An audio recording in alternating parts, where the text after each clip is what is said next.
Habari leo magazetini. Today in media. Aujourd'hui dans les médias. Uyu munsi mu itangazamakuru. Kuva kuwa mbere kugeza kuwa gatanu kuri Primo Media Rwanda.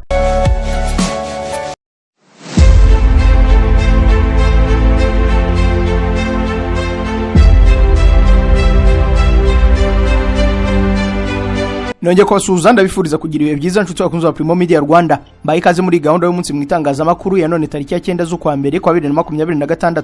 President Donald Trump yashimangiye ko yashyize iherezo ku ntambara y'u Rwanda na Kongo yari imaze imyaka 30. Abicwa na malaria mu Rwanda bongeye kwiyongera. Mu Rwanda kandi yakomeje kugaruka ku nkuru itangaje y'umugabo utunze abagore 7 Gicumbi none akabashaka uwa 8. Ihuye abantu 3 bakurikiranwa gufa ku ngufu umugore w'imyaka 47. Umugore Joseph Kabila yasabye abanyekongo kwiyiriza ubusa kuri uyu wa gatandatu. Wateye ubwoba Museveni akoresheje TikTok we yatawe muri yombi. Ni mu gihe muri Tanzania umunyarwandakazi avugwaho kwiyahurira muri station ya polisi. Ingabo za Denmark zemerewe kurasa zitabajije Amerika nishaka gufata ikirwa cya Greenland. Kiliziya Gatolika muri Espagne yo yemeye guhingurana basambanyijwe n'abapadiri. Irani yakubye internet mu gihugu cyose mu gihe Ayatollah yavuze ko bigaragambya barimo kugerageza gushimisha Donald Trump.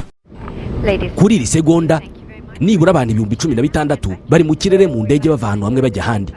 Kuzenguruka isi bisigaye byoroshye ku buryo uko turi miliyari 8 dusa naho turi abaturanyi kubera uburyo gukora ingendo bisigaye bikorwa. Ikibazo nuko gutegura urugendo bigora. Gukora reservation ya tike y'indege, gushaka visa, ubwishingizi bw'urugendo. Amahirwe twagize nuko hari abantu bazobereye muri ibi bintu kandi biyemeje kudufasha. Abantu nka Ireme Travel Agents Limited, kompanyi nyarwanda iri mu zambere muri service zo gutegura ingendo, ubukerarugendo no kwakira abantu. Kompanyi yemewe n'ihuriro mpuzamahanga ry'ubwikorezi bwo mu ndege IATA. Niba wifuza kujya mu mahanga ku mpamvu izarizo zose, icyo bigusaba no gutekereza urugendo rwawe gusa, ubundi ukegera Ireme Travel Agency bakagukorera reservation ya tike y'indege, bakagufasha gushaka visa, bakagukorera reservation ya hoteli, bakagukurikiranira ibya assurance y'urugendo. Iyo uturutse mu mahanga cyangwa sujyayo bagufata ku kibuga cy'indege ku giciro cya 50% cy'abandi babikorera. Ku bantu bari kure kandi bashobora kwishyura hakoreshejwe ikoranabuhanga online payment, tuguha link ubundi ukishyura. Ireme Travel Agency ikorera mu mujyi wa Kigali muri Mike mu nzu yo hasi mu muryango wa G41. Hamagara 07 85 36 48 cyangwa 07 89 88 ushobora no kwandika email kuri info@iremetravel.rawa. Wanasura urubuga rwa internet wa@iremetravel.rawa. Kuva wavuka kugera uvuye kuri iyi si ushobora gusanga nta na rimwe uzigera usohoka hanze ngo ujye mu bantu utambaye. Imyenda yawe nicyo gikoresho mutajya mutandukana na rimwe. Irasa naho ari kimwe mu bikugize. None kubera icyo yigurira aho ubonye hose. Abantu bahagacira imyambaro bagurira imyambaro yabo muri Choice Fashion. Iri duka ry'imyenda niryo ryavumbuye ibyo kwambara ukaberwa kandi udahenzwe. Amakostume meza ava muri Turukiye, inkweto nziza wambara muri office ziri mu moko atandukanye, amapantaro y'abagabo meza harimo jeans, cotton ndetse na matisi, amakoti yo kwifubika, imyambaro n'inkweto bya sport, amashati meza yo muri office na casual, imyambaro y'abadamu, inkweto, amasakoshi, amavalize meza, imikandara, cravate, t-shirt nziza n'ibindi byinshi cyane. Choice Fashion iherereye i Remera ku Gisimenti ukiva muri rompo yo kwa Rando werekeza kuri Stade Amahoro. Ni mu nyubako yitwa Ikaze House. Hari icyapa kinini kituranga, winjira muri iyo nyubako ukamanuka escalier ugahita ubona Choice Fashion imbere yawe. Hamagara 07 88 61 0692 cyangwa 07 88 24 9054. Choice Fashion, igisobanuro cyo kwambara ukaberwa. Mbaye ikaze muri amakuru arambuye duhereye kuri Trump washimangiye ko yashyize iherezo ku ntambara y'u Rwanda na Kongo yari imaze imyaka 30. President Donald Trump wa Amerika yashimangiye ko yashyize iherezo ku ntambara avuga ko yari imaze imyaka 30 hagati y'u Rwanda na Repubulika ya Demokarasi ya Kongo. Trump yashimangiye ko yashyize iherezo kuri iyo ntambara mu kiganiro cyihariye na televiziyo yitwa Fox News. Muri iki kiganiro President wa Amerika yabwiye Venezuela Maria Corina Machado wahawe igihembo cy'amahoro cyitiriwe Nobel mu mwaka ushize 2025 ko yakimutuye kubwo kubohora igihugu cye, ndetse avuga ko uyu mugore waza atavuga rumwe n'ubutegetsi bwa Nicolas Maduro maze icyumweru atawe muri yombi yifuza kukimushyikiriza. Trump ubwo yabazwaga niba yiteguye kwakira kiriya gihembo yavuze ko byaba ari icyubahiro kuri we kuko yabashije gushyira iherezo ku ntambara 8. Ni intambara zirimo ihagaza na Isiraheli, Cambodia na Thailand, Ubuhinde na Pakistani, Misiri na Ethiopia ndetse na Kongo n'u Rwanda. Avuga ku bibazo by'u Rwanda na Kongo yagize ati: "Murebe Kongo n'u Rwanda bari bamaze imyaka 30 barwana, ariko ibyo byarahagaze. Nashyize iherezo ku ntambara nyinshi. Ni ibintu byiza cyane bituma numva nguwe neza. Ntabwo ari kubw'igihembo cyitiriwe Nobel, ahubwo nuko narokoye ubuzima bwa benshi." Mu kwezi kwa gatandatu 2025 nibwo u Rwanda na Kongo Kinshasa byashyize umukono ku masezerano n'amahoro mbere y'uko ayo masezerano yemerezwa Washington DC na ba Perezida Paul Kagame na Felix Tshisekedi mu muhango wayobowe na Perezida Donald Trump. Nyuma y'amezi 6 ayo masezerano ashyizweho umukono, ingingo zitandukanye zirimo gusenya umutwe wa FDLR ushinjwa kuba umuzi w'amakimbirane mu burasirazuba bwa Kongo kugeza ubu ntiziratangira kubahirizwa. Ingabo za leta ya Kinshasa kandi ziracyakomeje imirwano na M23 u Rwanda rushinjwa guha ubufasha nubwo rwo rubihakana. Mu kwezi gushize uyu mutwe wigaruriye umujyi wa Uvira wa kabiri munini mu ntara Kivu y'Amajyepfo, ariko uza kuwuvamo nyuma yo kubisabwa na Leta Zunze Ubumwe za Amerika. Abicwa na malaria mu Rwanda bongeye kwiyongera. Minisiteri y'Ubuzima irahamagarira Abanyarwanda kutirara ngo badohoke ku ngamba zitandukanye zo kwirinda malaria kuko imibare igaragaza ko mu Rwanda barenga 1,200,000 bayirwaye mu mwaka ushize. Ni imibare ikubye inshuro zirenga 2 mu myaka 2 ishize kuko Minisiteri y'Ubuzima igaragaza ko abari bayirwaye mu 2023 bari 550 gusa, nubwo mbere yaho nabwo hari habaye igabanuka ringana na 90% mu gihe cy'imyaka 7 kubera ko abari barayirwaye mu 2016 barengaga 5,000,000. Icyo gihe buri wese yumvaga akanemera neza ko iyi ndwara ikunda kwibasirikana hitana cyane abatuye mu gice cyo munsi y'ubutayu bwa Sahara, ishobora kurandurwa burundu mu Rwanda ikaba amateka. Umuyobozi w'ishami rishinzwe kurwanya malaria mu kigo cy'u Rwanda gishinzwe ubuzima Dr Aimable Mbituyumuremyi avuga ko guhera mu 2017 umubare w'abarwaye malaria mu Rwanda watangiye kugenda ugabanuka. Ati mu 2017 twagize 1,800,000 barwaye malaria mu gihugu hose, ariko mu 2023 twari twagize 550 bingana n'igabanuka rya 90%. Hanyuma mu 2024 tubona izamuka ryabayeho tugira abarwayi 800, byerekana ko twavuye ku 550 mu 2023 tukagera ku 800. Nizamuka ubona ko ridasanzwe mu mwaka umwe. Umwaka ushize wa 2025 twagize abarwaye malaria 1,200,000. Ni ikigaragaza ko abantu badakwiye kwirara kuko malaria irahari ndetse irimo kwiyongera muri iyi minsi. Zimwe mu mpamvu zigaragazwa n'inzego zishinzwe ubuzima zatumye imibare y'abarwayi iyo ndwara ikomeza kwiyongera harimo guhindura imiterere kw'imibu ikwirakwiza malaria yarushijeho kugira ubudahangarwa bitewe no kumenyera imiti ivura malaria yari maze igihe ikoreshwa. Si imiterere y'ubudahangarwa gusa kuko ngo imibu yanahinduye uburyo bwo kuryana aho kugira ngo iryanire mu nzu igatangira kubikorera hanze, aho ingamba z'ubwirinzi bwayo zirimo inzitiramibu no gutera imiti mu nzu zidashobora kugezwa. Ikindi ni umuti wari umaze igihe ukoreshwa mu kuvura malaria witwa Coartem, byagaragaye ko imibu itera malaria yamaze kugira ubudahangarwa kuri uwo muti, bikaba bituma bawufata batagikira neza. Ibi byongeraho imihindagurikire y'ikirere ituma ubushyuhe cyangwa ubukonje bwiyongera, bigatuma imibu ikwirakwiza malaria ibona aho yororokera, bikaba byakongera umubare w'abayirwara mu bice bitandukanye by'igihugu. Biba byumvikana neza ko kwiyongera kw'abarwayi byongera cyane n'ibyago byo kuba hari benshi bashobora guhitanwa na malaria, nubwo akenshi bishobora kuvurwa igakira. Zimwe mu ngamba Minisiteri y'Ubuzima yashyizeho zo guhangana n'iyi ndwara zirimo gukangurira abantu kuryama mu nzitiramibu iteye umuti. Hanahinduwe umuti wari usanzwe utangwa ku barwayi ba malaria, akaba harazanywe ubundi bwoko bubiri butari busanzwe bukoreshwa mu gihugu, burimo guhabwa abayigaragayeho cyane cyane mu bice byibasiwe cyane kurusha ahandi. Igereranya ryakozwe kuva mu kwa mbere kugeza mu kwa 12 ku mwaka ushize ryagaragaje ko akarere ka Gisagara ariko gafite abarwayi benshi ba malaria kuko kagize abarenga 300,000 mu gihe cy'umwaka umwe, Gasabo aho bagize abarwayi barenga 200,000, naho muri Kicukiro barwaje malaria barenga 120 mu mwaka ushize. Hakurikiraho akarere ka Bugesera, Nyagatare na Nyarugenge, ariko uturere two mu mujyi wa Kigali twagaragayemo malaria nyinshi muri rusange. Minisante ivuga ko abagera kuri 50% by'abarwayi malaria bavurwa n'abajyanama b'ubuzima kandi bakavurwa nta kiguzi batanze. Tukiri kuri inkuru, u Rwanda rugiye gutanga inzitiramibu 7,000,000.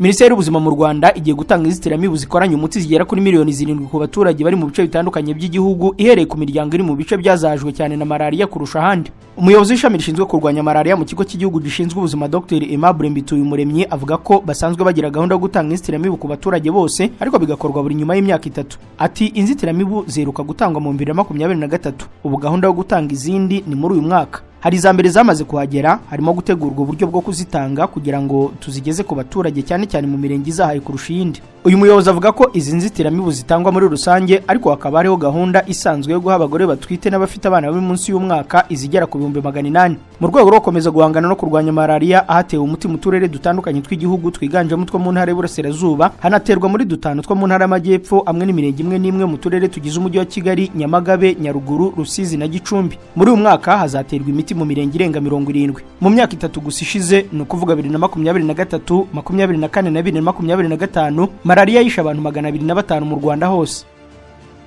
Tukiri ku makuru arebana n'ubuzima, abarenga ibihumbi 42 banduye igituntu mu myaka 7.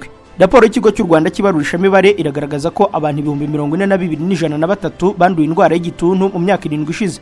Igituntu ni indwara yandurira mu myanya y'ubuhumekero ayiterwa na virusi zitandukanye, uyifite yanduza abantu iyo akorora, igihe acira n'igihe yitsamura. Muri icyo gihe cyose abayohereza udukoko tw'igituntu mu mwuka bahumeka, ariyo mpamvu aba yakwanduza abantu babana, abo bakorana cyangwa bamarana umwanya munini. Imibare y'ikigo kibarurishamibare cy'u Rwanda igaragaza ko mu myaka 7 ishize imibare y'abarwara igituntu mu Rwanda yagiye yiyongera. No kuvuga ko mu 2019 abarwayi b'igituntu bageraga ku 5950, 2020 bagera ku 5592, 2021 bagera ku bantu 5283, umwaka wakurikiyeho bagera ku 7125, 2023 bagera ku 9512, 2024 barwaye indwara baragabanutse ba 8641. Iyi raporo igaragaza ko muri iyi myaka 7 mu barwayi bari barwaye iyo ndwara 339 muri bo bari barwaye igituntu cy'igikatu, abandi bagera ku 5887 bari barwaye indwara ya virusi itera sida. Iyi mibare igaragaza ko arimo n'abarwaye indwara y'igituntu bakayikira ariko ntibayikire neza kubera kudafata neza imiti bagera kuri 660 mu myaka 7 ishize. Ikigo cy'u Rwanda kibarurishamibare kigaragaza ko uko imyaka igenda ishira indi gataha impfu z'igituntu zigenda zigabanuka, gusa nubwo bemeze bityo ngo haracyagaragara bicwa n'iyi ndwara. Leta igiye gukodesha bisi z'amashanyarazi zizongerwa mu mihanda ya Kigali. Leta y'u Rwanda ibinyujije mu kigo Ecoflight Solutions yatanze isoko ryo gukodesha bisi z'amashanyarazi zo gukoresha mu mujyi wa Kigali mu gihe gitegerejwe zizagurwa ku nganda zizikora zizaboneka mu mpera z'uyu mwaka. Minisiteri y'ibikorwa remezo igaragaza ko mu mujyi wa Kigali hagomba gukoreshwa bisi z'amashanyarazi gusa, ndetse gahunda nuko uyu mwaka uzarangira nta bisi zikoresha ibikomoka kuri peteroli zigihari. Ikigo Ecoflight Solutions giherutse kwinjira mu bwikorezi rusange mu isura nshya yo gutwara abagenzi muri Kigali, kigaragaza ko imodoka itagomba kurenza iminota 10 muri gare na 15 ku cyapa, kandi hamwe zikagenda mu mihanda zagenewe zonyine. Ecoflight yatangiranye imodoka zayo, izindi razikodesha, ariko igaragaza ko ikeneyemo izikoresha amashanyarazi nyinshi kuko kuri ubu ifitemo bisi 17 nini n'izindi 6 ntoya zose ikodesha. Umuyobozi mukuru wa Ecoflight Solutions Rukera Oben yabwiye ikinyamakuru igihe ko bitewe n'uburyo icyo kigo gikora hari ibyerekeza amasosiyete atwara bisi zijyamo mazutu zari zarahagaritse kujyamo bitewe n'uko harimo ibihombo.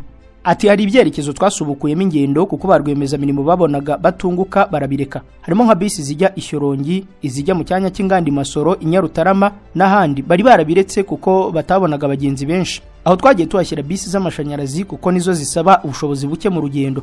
Rukera yakomeje asobanura ko yari mpamvu bakeneye izindi bisi bakodesha kuko muri rusange arizo zihendutse, ndetse by'umwihariko zikaba zikenewe muri ibyo byerekezo izindi zihendwa no kujyamo. Uyu muyobozi yavuze ko bisi bakeneye muri iryo soko zirimo ibyiciro bibiri, harimo into z'imyanya iri hagati ya 22 na 30 n'izindi nini zijyamo abantu 70. Yavuze ko muri iryo soko batanze batavuze umubare wa bisi bakeneye kuko gahunda ari uko bazagenda basimbuza izo bafite zose za mazutu ku buryo izaboneka zose bashobora kuzikodesha kuko n'ubundi kuzigura bihenze cyane. Gukoresha bisi zijyamo mazutu mu gutwara abantu, Rukera Oben avuga ko byongera 60% ku kiguzi gisabwa ngo zikora ingendo ugereranyije n'izikoresha amashanyarazi. Biteganyijwe ko bisi zikoresha mazutu muri Kigali n'amara kugera iz'amashanyarazi nk'uko bigenwe, zo zizajya gukorera mu mijyi yo mu ntara no mu bindi byerekezo bisanzwe bijyamo imodoka nke mu ntara cyangwa se zitanajyamo. Mu Rwanda rero akomeje kugaruka ku nkuru itangaje y'umugabo utunze abagore 7 igicumbi wifuza n'uwa 8. Mu karere ka Gicumbi umugabo Minani Evariste akomeje gutangaza benshi nyuma yo gushaka abagore 7 akabitaho kimwe, aho anateganya kongeraho 8. Minani wahiriwe n'ubucuruzi mu cyaro, atuye mu mudugudu wa Nyande mu kagari ka Nyarutarama mu murenge wa Byumba. Ni umugabo utebye cyane uvuga ko yivanye mu buzima bwo gucuruza karendare akaza guhirwa no guhiga ifaranga kugeza ubwo ahindura isantere y'aho atuye maze rubanda rukamwirahira. Muri ako gace Minani yabaye ikimenya bose, aho afite inzu z'ubucuruzi zigera kuri 5, ni mu gihe kandi yubakiye abatishoboye bararaga Rwantambi bagera kuri 4, kuri ubu bakaba bamwenyura. Uyu mugabo kandi agira uruhare mu kubaka ibikorwa remezo aho atuye birimo amavomo, gusana imihanda, ndetse akaba niyambazwa iyo hari inkunga ikenewe. Inkuru ya Minani irushaho gutangaza benshi igeze ku muryango we, aho nguko ifaranga ryiyongera ari nako ibishashi by'urukundo birushaho kumuhatira gushaka abagore benshi. Yaganiriye na Radio Ishingiro ahamya ko kuri ubu afite abagore 7 kandi bose abitaho kimwe. Ati abagore banjye buri umwe mwubakira ukwe kandi akaba afite n'imirima ye, bose mbakunda kimwe. Ku bijyanye no kuzuza amabanga y'abashakanye avuga ko nta mugore atera ishyari kuko bose bagenera ibihe bingana kandi akabaha ibikwiye ku buryo ntawe wakwifuza kumuca inyuma. Ati icyo nshaka nuko abana banjye babaho neza, naho iby'akabariro iyo mbonye akanya ndagusura. Mu minsi 7 ndabasaranganya. Mu kwirinda amakimbirane hagati y'abo bagore 7, uyu mugabo avuga ko buri umwe abiwe undi akabiwe kandi ko abubakira mu midugudu n'utugari dutandukanye. yivugira ko muri abo bagore udashoboye ubucuruzi amugurira imirima agahinga kijyambere ndetse ko anateganya gushaka uwa munani kuko ari kumutegurira aho azaba n'abana be. Abaturanyi ba Minani uri mu kigero cy'imyaka 55 bamuvuga nk'umugabo w'umutima mwiza kandi bakemeza ko nta waburara yamutungutseho kuko ngo atagira ubugugu.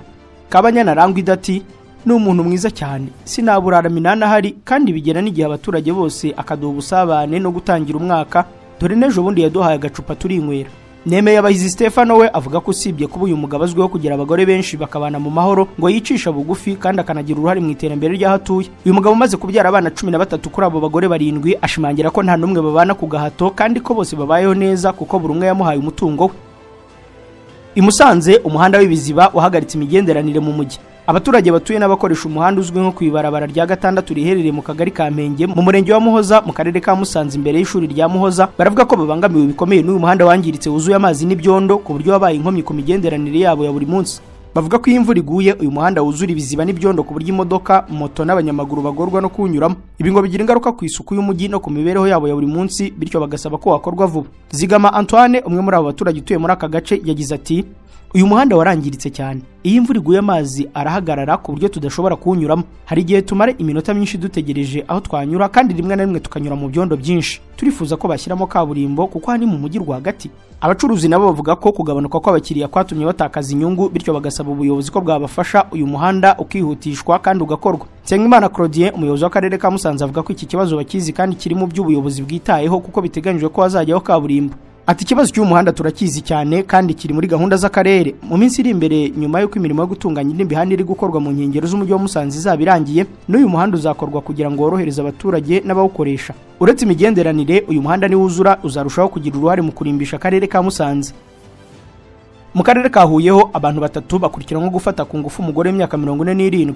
Ubushinjacyaha ku rwego rwisumbuye rwa Huye bukurikiranye abasore 2 n'umugabo umwe bakekwaho gukoresha imibonano mpuzabitsina ku gahato umugore w'imyaka 47. Icyaha bakurikiranyweho cyakozwe tariki ya 26 z'ukwa 12 k'umwaka ushize ahagana saa 3 z'ijoro mu mudugudu wa Giseke mu kagari ka Cyamukuza ku murenge wa Ndora y'akarere ka Gisagara ubwo bahuriraga n'uyu mugore mu nzira atashye. Ubwo bahatwaga ibibazo nk'uko inkuru dukesha ubushinjacyaha bukuri bivuga, abakekwa bavuze ko bahuriye n'uwo mugore mu nzira bavuye kunywa inzoga, umwe aramufata muhirika hasi nyuma yo kumukubita inkoni. Basobanuye ko bamufasha amaboko n'amaguru bakamusambanya, bakumva umuntu wari unyuze muri iyo nzira bakiruka. Bavuga ko babitewe n'ubusinzi bakabisabira imbabazi. Icyaha cyo gukoresha undi imibonano mpuzabitsina ku gahato bakurikiranyweho giteganywa n'ingingo ya 134 y'itegeko rya 2018 riteganya ibyaha n'ibihano muri rusange.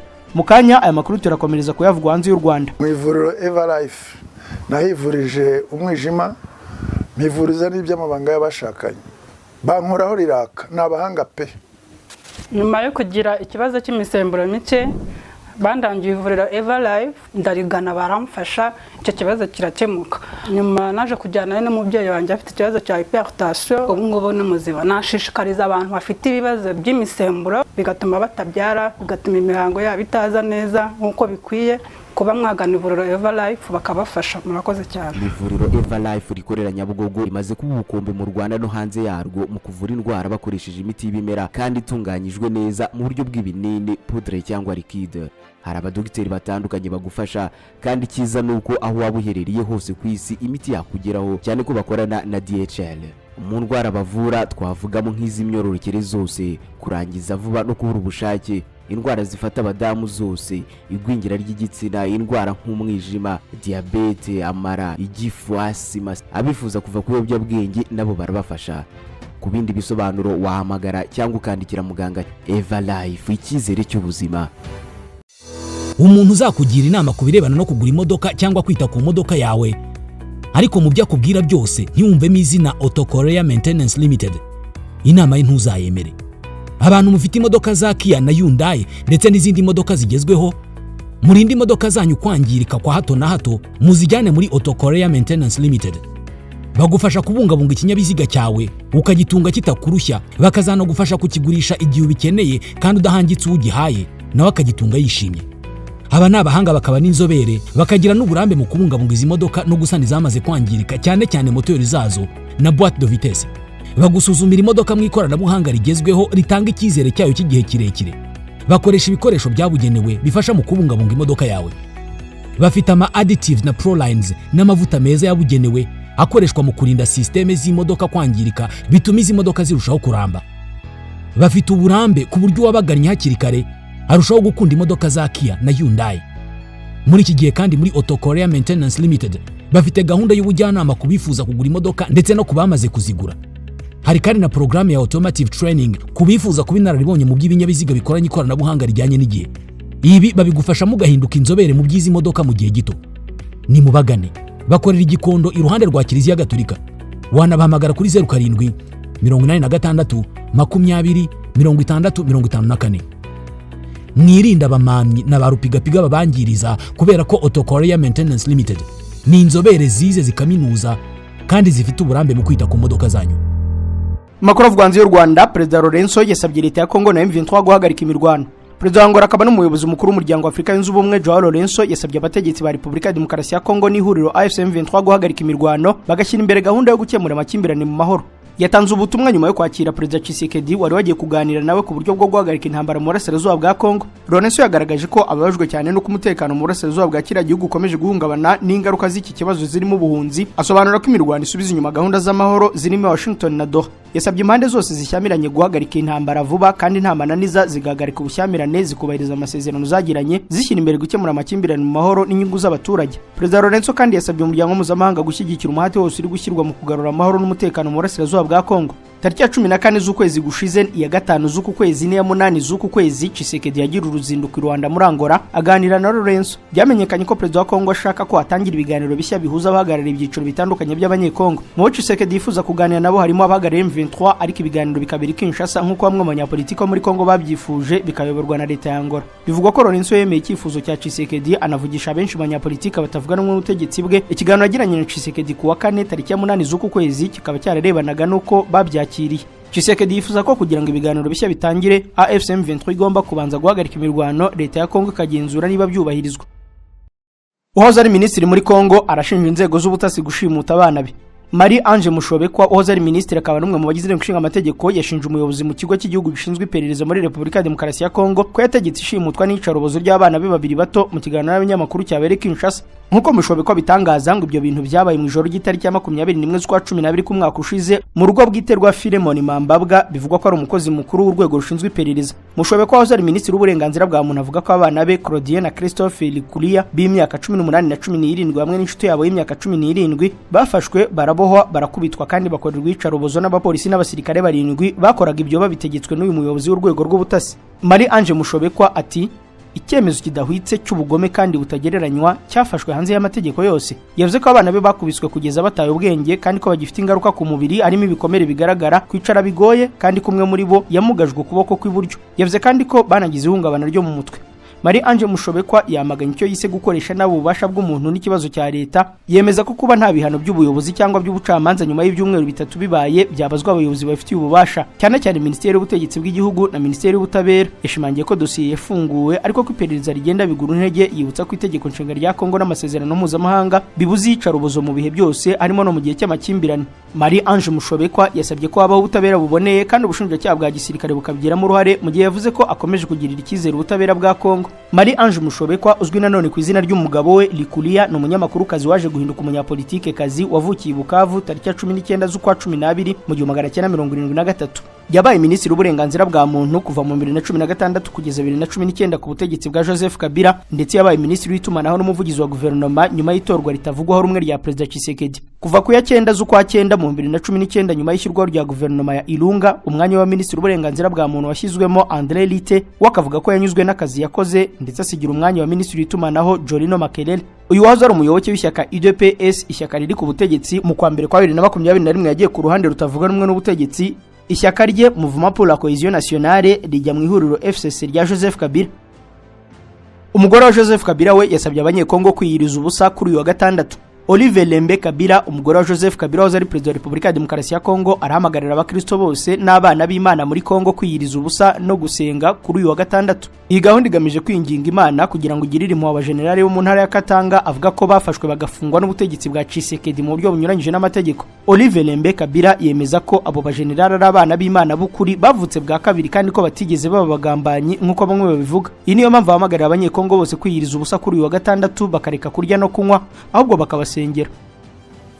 Uwateye ubwoba Museveni akoresheje TikTok we yatawe muri yombi. Polisi ya Uganda yatangaje ko yataye muri yombi umusore w'imyaka 20 wagaragaye mu mashusho kuri TikTok atera ubwoba Perezida wa Uganda Yoweri Kaguta Museveni n'umugaba mukuru w'ingabo za Uganda General Muhoozi Kainerugaba. Ukekwa yitwa Ivan Musana, yifashe amashusho yambaye impuzankano y'igisirikare cya Uganda by'umwihariko ikote ry'imvura, avuga amagambo arimo gushishikariza urwango n'ibikorwa bibi. Mu magambo ye Musana yasabye Museveni kuzinga ibye byose agashaka inzira imusohora muri Uganda, yongeraho ko amasasu Museveni akunze gukangisha nawe ashobora kumugeraho. Yakomeje atera ubwoba ko atazababarira Perezida Museveni n'umuhungu we mu gihe bazaba bafashwe. Ati ndashaka kuburira Museveni kuko gupakira ibyawe byose ugashaka inzira igusohora. Amasasu uhora uteramo urwenya ugomba kumenya ko ashobora kugufata nawe. Niba muri abanyabwenge we n'umuhungu wawe ndababuriye ko nta mbabazi zizabaho nimuramuka mufashwe. Turi abasirikare b'igihugu kandi mushobora gutekereza ko turi ku ruhande rwanyu, ariko Bobi Wine niwe perezida wacu.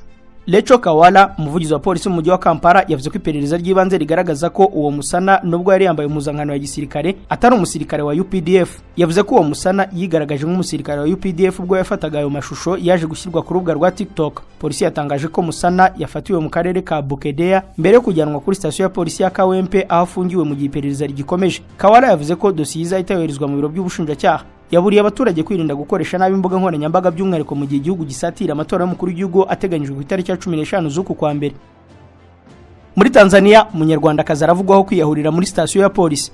Polisi yo muri Tanzania yemeje urupfu rw'umunyarwandakazi wamenyekanye ku izina rya Uwumuhoza Violette uvugwaho kuba yapfuye yiyahuriye muri sitasiyo ya polisi iherereye Arusha mu majyaruguru ya Tanzania.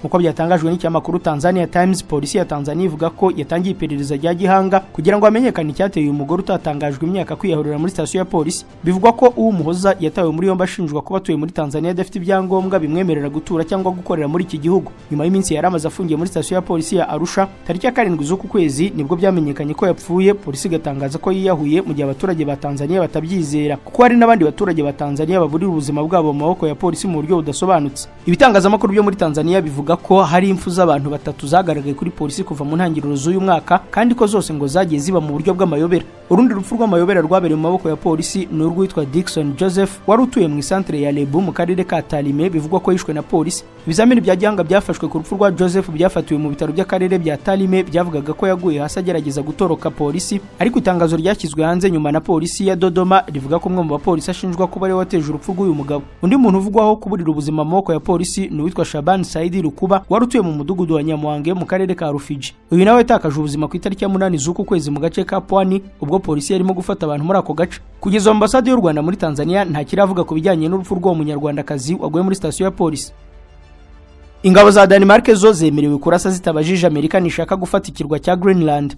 Ibitangazamakuru byo muri Denmark byatangajwe ingabo z'iki gihugu zigomba kurasa nubwo zaba zitabiherewe uburenganzira mu gihe ingabo za Amerika zaba zigerageje gufata Greenland zikoresheje imbaraga nk'uko amabwiriza yo mu 1952 Minisiteri y'Ingabo ya Denmark yemeje ko akiriho abiteganya. Aya mabwiriza avuga ko abasirikare b'iki gihugu bagomba kurasa badategereje amabwiriza mu gihe yarugerageje kugaba igitero kuri Denmark harimo n'ingabo za Amerika zishaka kwigarura Greenland. Aya mabwiriza ahoraho asaba abasirikare ba Denmark guhita batangira urugamba rwo kurwanya igitero icyo ari cyo cyose cyagabwa ku butaka bwa Denmark badategereje amabwiriza, kabone niyo bakomanda baba batazitangizwa ry'intambara nk'uko ubuyobozi bw'ingabo na ministeri babitangarije ikinyamakuru cyo muri Denmark. Aya mabwiriza yongeye kwitabwaho nyuma y'uko Perezida wa Leta Zunze Ubumwe za Amerika Donald Trump akangishije inshuro nyinshi kwigarura Greenland ku ngufu nibiba ngombwa, avuga ko kari agace ko muri Arctique ari ingenzi ku mutekano w'igihugu cya Leta Zunze Ubumwe za Amerika. Muri iki cyumweru Minisitiri w'Intebe wa Denmark Mette Frederiksen yatangaje ko gukoresha igisirikare mu kugerageza gufata Greenland, igice cyigenga mu bwami bwa Denmark, bizashyira iherezo kuri OTAN. Kiliziya Gatolika muri Espagne yemeye guhingurana basambanyijwe n'abapadiri. Kiliziya Gatolika muri Espagne yagiranye amasezerano na leta agamije guhindishya bahuye n'ihohoterwa rishingiye ku gitsina ryakozwe n'abihaye Imana. Aya masezerano akurikiye ibirego byavugaga ko abo bita bihaye Imana bananiwe gufata iki kibazo nk'uko bikwiye. Aya masezerano ateganya ko leta ari izajya icunga gahunda yo gutanga indishyi ku bufatanye na Kiliziya, cyane cyane mu manza aho izindi nzira z'amategeko zitagishoboka bitewe n'uko icyaha cyaba cyarabaye kera cyane ku buryo cyarenze igihe amategeko yemera ko gikurikiranwa cyangwa se uwagikoze yarapfuye. Leta ya Espagne ivuga ko abaturage bayo babarirwa mu magana y'ibihumbi bikekwa ko bahohotewe mu buryo bw'ihohotera rishingiye ku gitsina n'abantu bafitanye isano na Kiliziya Gatolika. Iyi gahunda ikurikiye izindi gahunda zo gutanga indishyi zashyizweho no mu bindi bihugu aho ibi byaha byagiye bigaragara. Ubushakashatsi bwakozwe mu 2023 n'ibiro by'umuvunyi mukuru muri Espagne bikurikirana ibibazo by'abaturage bugaragaza ko 1.1% by'abaturage bahohotewe mu buryo bw'ihohotera rishingiye ku gitsina. Iryo hohotera barikorewe n'abapadiri cyangwa abandi bantu bafitanye isano na Kiliziya. Iryo janisha ringana n'abantu hafi 440. Ibyavuye muri ubushakashatsi ariko Kiliziya Gatolika ntiyemeranya nabyo. Igihugu cya Iran cyahagaritse internet. Ayatollah avuga ko abigaragambya barimo kugerageza gushimisha Trump. Umutegetsi w'ikirenga wa Iran yihanije abaturage bamaze ibyumweru bibiri mu myigaragambyo yose mu gihugu, avuga ko ari abagizi ba nabi barimo kugerageza gushimisha Perezida wa Leta Zunze Ubumwe za Amerika. Mu ijambo yavugiye kuri televiziyo y'igihugu, Ayatollah Ali Khamenei yavuze ko barimo gukora ibyo kuko Trump yavuze ko abashyigikiye, yongeraho ati niba Trump ashoboye nategeka igihugu cye. Hagati aho internet muri Iran yakomeje gucika mu gihugu hose, aho abanya-Iran bari hanze y'igihugu bavuga ko batarimo kubasha kuvugisha imiryango yabo iri mu gihugu. BBC amwe n'ibindi bitangazamakuru mpuzamahanga byinshi ntabwo byemerewe gukorera muri Iran, bityo kugenzura amakuru y'ibihabera hifashishwa hanini imbuga nkoranyambaga. Kuri iyi myigaragambyo muri Iran, Trump aherutse gutangaza ko ubutegetsi bwa Iran nibutangira kwica abantu, Amerika izabukubita bikomeye cyane. Imyigaragambyo yatangiriye mu murwa mukuru Tehran ku itariki ya 28 z'ukwa 12 gushize, itewe no gutakaza agaciro kw'ifaranga rya Iran kwagize ingaruka zikomeye ku mibereho y'abaturage. Abanya-Iran benshi bari kujya mu mihanda kwigaragambya kenshi nijoro kuko izuba ryo ku manywa riba rikomeye cyane, bakaba basaba ubutegetsi bwa Kisilamu buriho ko buvaho, bamwe bakavuga ko akwiye gusubiraho ubwami.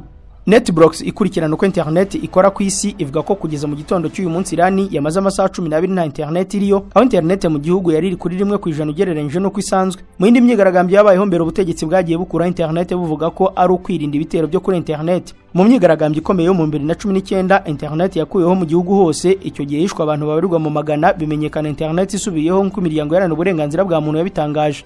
Mu minsi 13 y'imyigaragambyo imaze, yageze mu mujyi munini n'indi mito irenga 100 mu ntara zose 31 z'igihugu nk'uko bivugwa n'ikigo Human Rights Activist News Agency gikorera muri Amerika. Ayatollah Ali Khamenei uri ku butegetsi kuva mu 1989 yavuze ko atangajwe no kuba itsinda ry'abantu batagize icyo bitayeho, bemera ibyo Trump avuga maze bagakora ibyo yifuza, bagatwika imyanda kugira ngo bamushimishe. Ku munsi w'ejo gusa, BBC ishami ry'ururimi rw'igiperse kivugwa muri Iran ryatangaje ko imijyi igera kuri 50 cyane cyane yo mu karere k'Abakurde nayo yinjiye mu myigaragambyo kimwe n'ahandi mu gihugu. BBC Persian yemeza ko abantu nibura 22 bamaze gupfa kuva imyigaragambyo yatangira. Ikigo Human Rights Activist News Agency cyo kivuga ko hapfuye abantu 34 hamwe n'abashinzwe umutekano 4 mu gihe abantu 2200 bafashwe bagafungwa. Twakunze wa Primo Media Rwanda, iyi nkuru ya internet yakuweho muri Iran kubera ikibazo cy'imyigaragambyo niyo dusoreje gahunda y'umunsi mu itangazamakuru ya none tariki ya 9 z'ukwa mbere kwa 2026. Ndabashimiye ko mwana mudukurikiye, ndabararikira gukomeza korenda ibiganiro bikuru urubuga mugira amahoro. Ibinyamakuru biratubwira amakuru y'ibibera ku isi, abanyapolitike bakatubwira imigabo n'imigambi yabo, abandi nabo bakatubarira inkuru zabo nababo. Nyamara ariko hari andi makuru batatubwira. Ayo makuru na ya kampani Rubavu Buy and Sell Limited. Ngiyi kampani yizewe mu kugura no kugurisha ibibanza n'inzu mu buryo bwihuse. Ikorera mu burengerazuba bw'u Rwanda, by'umwihariko mu mujyi wa Rubavu ndetse no mu karere ka Musanze. Uretse kugura no kugurisha inzu, inabafasha kugura ibibanza no kubigurisha, ikanabafasha kubona apartment zo kubamo by'igihe gito cyangwa kirambye, ikanabafasha kuzamamaza. Ku bindi bisobanuro waduhamagara kuri 0782 42 43 82 cyangwa ukatwandikira ku mbuga nkoranyambaga zacu, hose twitwa Rubavu Real Estate. Rubavu Buy and Sell Limited, your trusted real estate partner.